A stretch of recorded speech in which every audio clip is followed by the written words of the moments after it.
We are also now going to have our keynote speaker, Christine Frederick. Christine Sokaymoh Frederick, as I know her as well, is the chair of the Edmonton Arts Council and co-founder and co-director of the Alberta Aboriginal Arts, as well as Aboriginal Leadership Academy coordinator for the Centre for Race and Culture.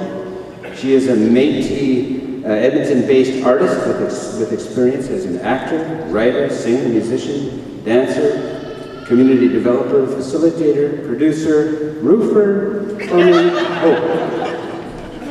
producer with many connections to local and traditional community around Alberta. Christine is a recipient of the Esquio Awards, which is an annual award that is given by Indigenous women in Alberta to our young professionals and a lot of our community workers in Alberta. Her children's book, as if you're not doing enough, Minosis Gathers Hope, is about to be developed for the stage. So we have something to look forward to, so that's great. So we are very pleased to have Christine as our keynote speaker, and I welcome her to the podium.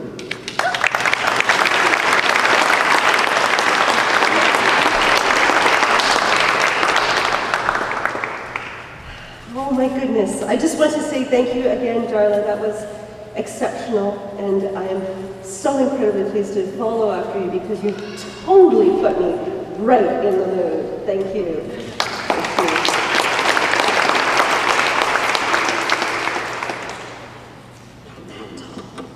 There we go. Of course, I must start by saying thank you, Creator. Thank you, Mother Earth. Thank you, grandfathers and grandmothers. I thank you very much for this day, and I pray for the 7 generations that are all around me. Distinguished and honored guests, thank you so much for joining us today.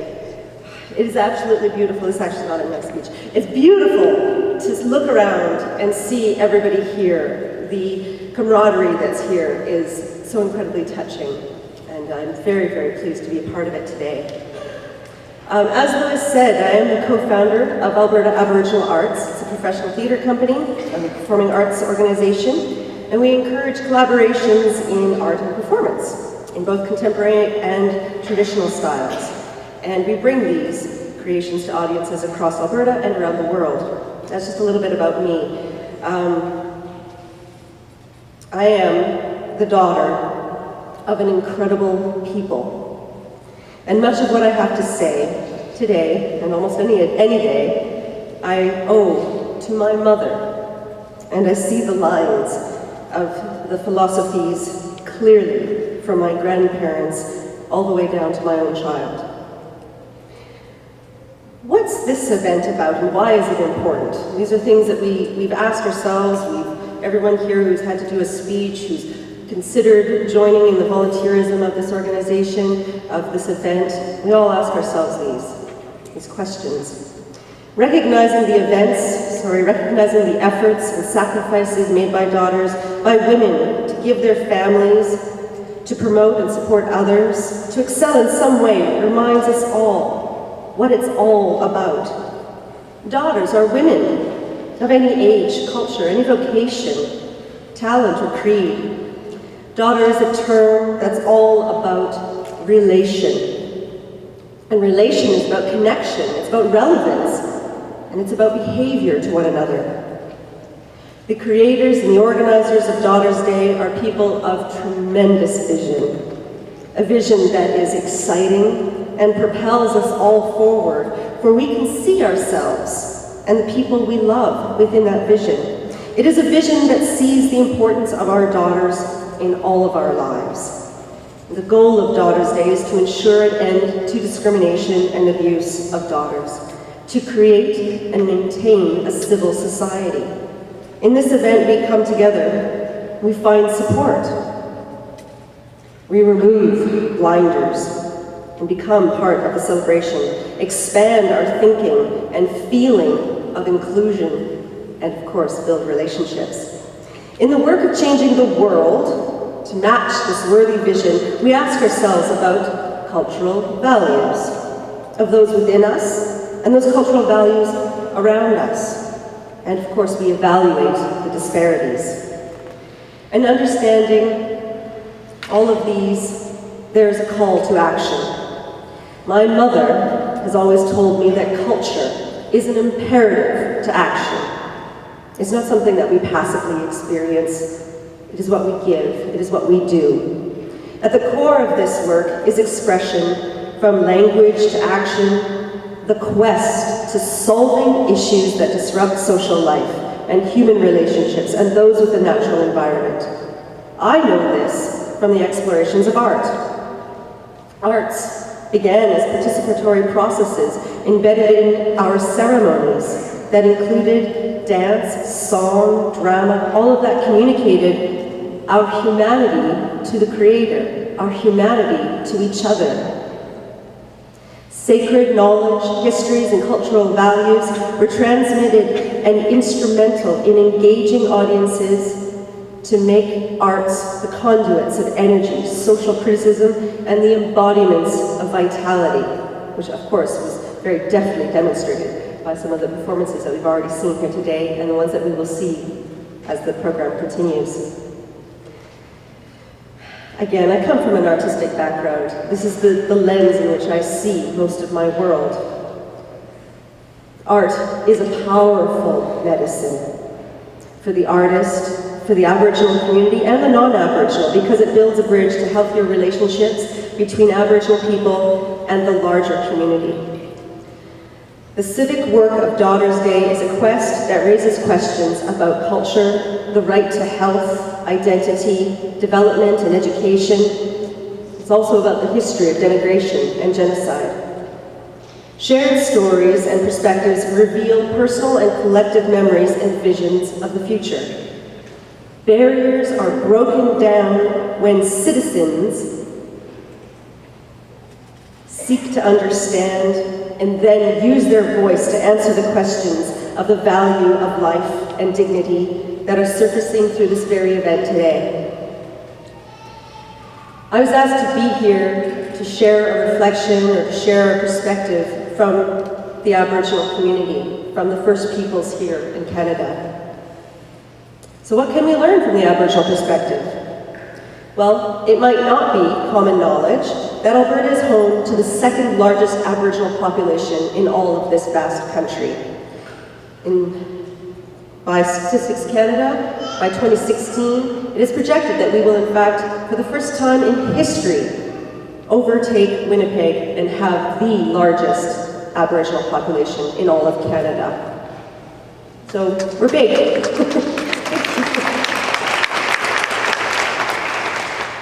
There's almost 200,000 Aboriginal people living and contributing to this province, with about 40,000 in the Edmonton capital region. In my upbringing, culture is what sustains the Aboriginal community and allows it to thrive. It is the best we have to offer society. It encompasses our philosophies, history, knowledge, experience, skills, humor, perspectives. It is our guide to governance and process. My mother, who I'm very, very pleased is here today, thanks Mom, is my first teacher. She explained to me her knowledge of a great many things. Of course, this is how culture is shared. One of the things that she told me about was the medicine wheel, used by Aboriginal people for millennia. It is a symbol of the universe, sometimes depicted as stone monuments. We have some in southern Alberta. It also represents the cycle of development from birth towards unity, expressed in relationships, usually in the sets of 4. 4 is a very sacred number to Aboriginal people. The 4 directions, the 4 grandfathers, etc. And it can be used as a tool to see or to understand things or ourselves from various perspectives, widening our vision of what's possible with change. It is a symbol of wholeness, and each spirit travels through the directions of the medicine wheel at their own pace. There are many different kinds of medicine wheels reflecting the unique purpose of culture, of the region, and the way in which it is being used. There are strengths and lessons from each direction, along with spirits, colors, challenges associated with each. For instance, in the East, with its illuminating yellow and golden colors, much like the t-shirts that many of the organizers are wearing today. It's usually considered the beginning, in honor of the sun's rising, with themes of birth, innocence, and enlightenment, recognition of the physical world. The animals associated with the East are the eagle, for its very vast vision, its unique perspective as one of the highest flying animals of this earth, and also of the mouse, with its very detailed vision of something very close to us. The south direction is associated with youthfulness, exploring, prowess, like the cougar or the coyote, emotions, red, passionate colors. The west, from our perspective in this region, is where the dark green mountains lay, therefore a place of challenge, of introspection, meditation, like the hibernation of the bear. Our adult mental capacities are in full gear. When we move to the north, the white north, we take all the knowledge that we've learned in the other three directions and we transform that into wisdom. And we do so by sharing with the community. That's how we get wisdom, is by sharing our knowledge. It's certainly demonstrated by many of our elders, and also as the buffalo does. Again, the medicine wheel can help us understand where we've been and where we're going. Now, I bring this up because I've been told that we are coming out of the time of the bear, where many of our mothers were raising their children, single parents, in solitude, in great struggles, and it affected our society. But things are shifting. I think almost any time I meet with other Aboriginal people and we get to a point where we can talk about the true things that are happening in the world, we all feel that shifting happening. There's a great deal of momentum that's occurring right now. We are coming into the time of the buffalo, where we will take the strength in community and raise our children together, where our shared knowledge makes up for more than the sum of its parts.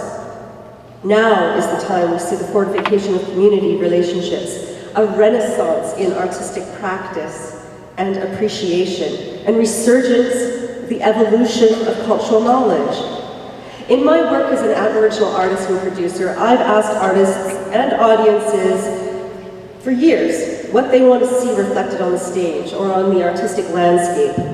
And not surprisingly, many answer that they don't want to see the angry Indian. It's an exhausted stereotype that most people don't have the will to see the dynamics that are underneath. Now, there's a very, very important reason why the angry Indian has ever existed. And I'm grateful to those who came before me, who fought for my right to exist, who fought for my right to vote, who fought for my right to even explore art without being persecuted. And we must never forget those people, because we never know when we are going to need them again. They are a part of our community, and we have to honor them. We cannot be afraid of conflict. It is the source of our refinement and our understanding. It is the big C in change. But what else can we do to add to the dialogue of community health and recognition of our daughters? There are many facets in my culture that speak to all of these wonderful things, and I'll touch on only a few of them because we can't sit here all day and do this all day. But one of the things that I think is important when we're talking about gender equality is, what does that mean? What is a gender? In my culture and the teachings that I have received, there are not male and female and just two choices. There are 7 or 8 different genders. Now you can Google those things all you want, start Bing them, whatever you want to do, and you'll come up with a whole bunch of different things that come up on the internet, as it does. I've even saw in my research there's some people who are purporting 20 different genders. So all of a sudden, choice of how we treat boys and girls becomes a much broader question of activity. For those of you who are dying to know, what is she talking about, 7 genders? There's the masculine, the feminine, the hermaphrodite, the asexual, the homosexual, the two-spirited, and the contrary.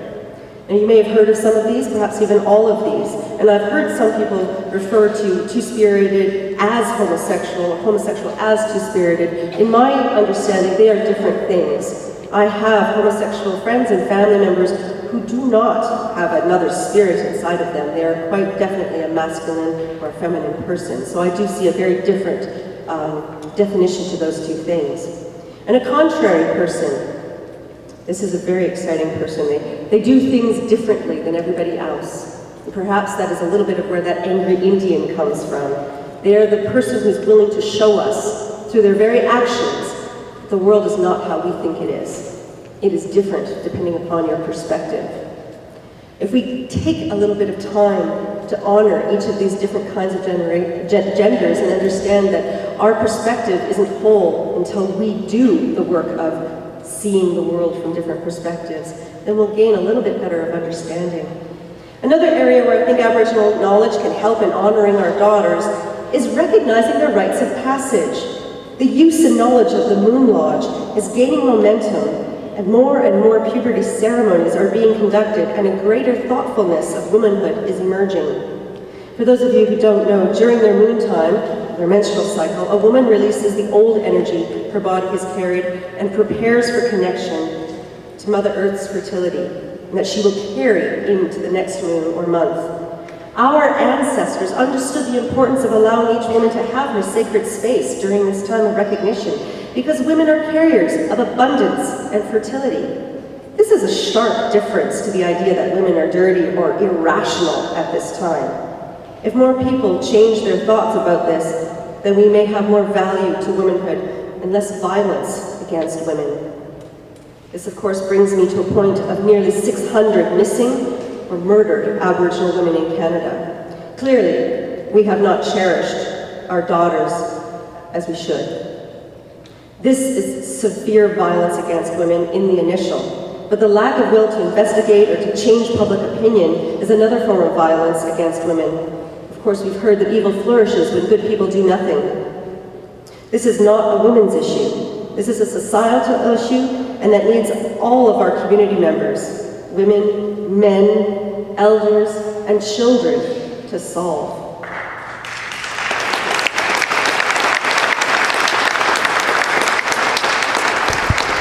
Now, this event reveals to us that we are collective in our will and hope, everyone's issue.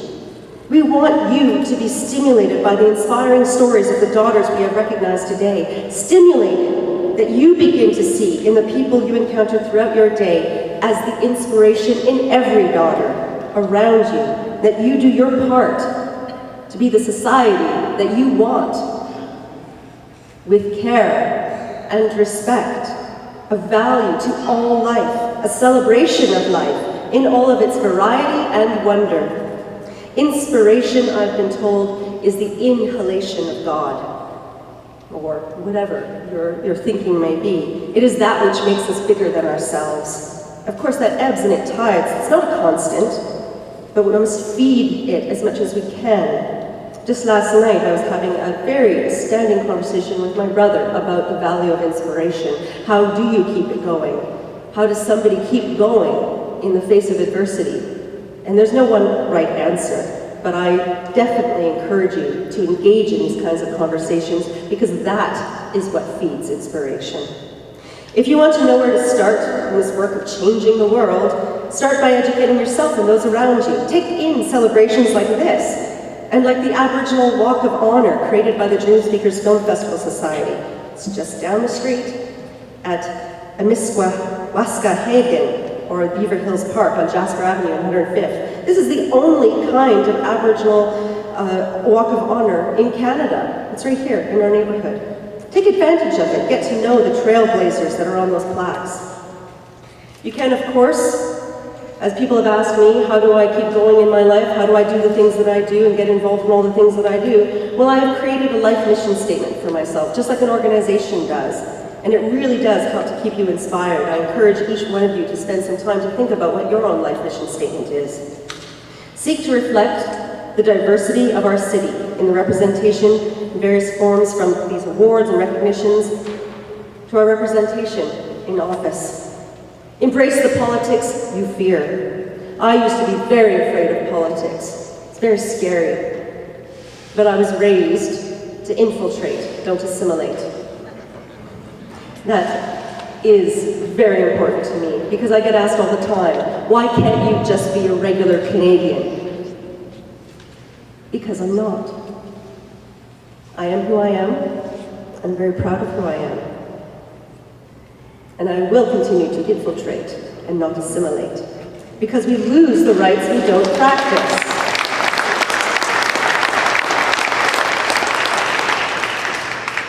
Please, when you leave with the determination and the will to identify what challenges you have and your neighbors have and your community has. Remember your commitment. Find those moments to fortify your commitment. Look to each other to support one another when you're not sure what to do next. Teach yourself and our daughters to be critical thinkers and active in practicing their rights. What we do in recognizing these good women here today is claim them as ours. They are our daughters that we are proud of, that we build a relationship with them, we give relation to them, and thus we build our community to be what we want it to be. All my relations, hi hi.